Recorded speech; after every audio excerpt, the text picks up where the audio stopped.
Hi friends, మనం ఈరోజు 40 years నిద్రపోకుండా ఉన్న వ్యక్తి కోసం మాట్లాడుకుందాం. అతనే పాల్ కర్న్. అతను 8 జనవరి 1884లో జన్మించారు. అతను హంగేరియన్ సోల్జర్ కింద వరల్డ్ వార్ 1 పీరియడ్లో వర్క్ చేశారు.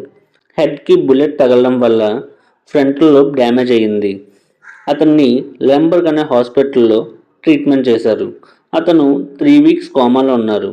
తర్వాత అతను 40 ఇయర్స్ వరకు నిద్రపోకుండానే జీవించారు. నిద్రపోకుండా ఉండడం వల్ల హెల్యూసినేషన్, హెడేక్ లాంటి కాజెస్ వస్తాయి. బట్ ఇతనికి అవేమీ రాలేదు. చాలామంది డాక్టర్స్ కూడా ఈ ప్రాబ్లం ఏంటో కనుక్కోవడానికి ట్రై చేశారు. బట్ ఎవరికి ఏం తెలియలేదు. ఇతను డైలీ 2 hours కళ్ళు మూసుకునేవాళ్ళు. జస్ట్ కళ్ళుకి రెస్ట్ ఇవ్వడం కోసం మాత్రమే. అయితే ఇతను చివరిగా 6th March 1955లో మరణించారు.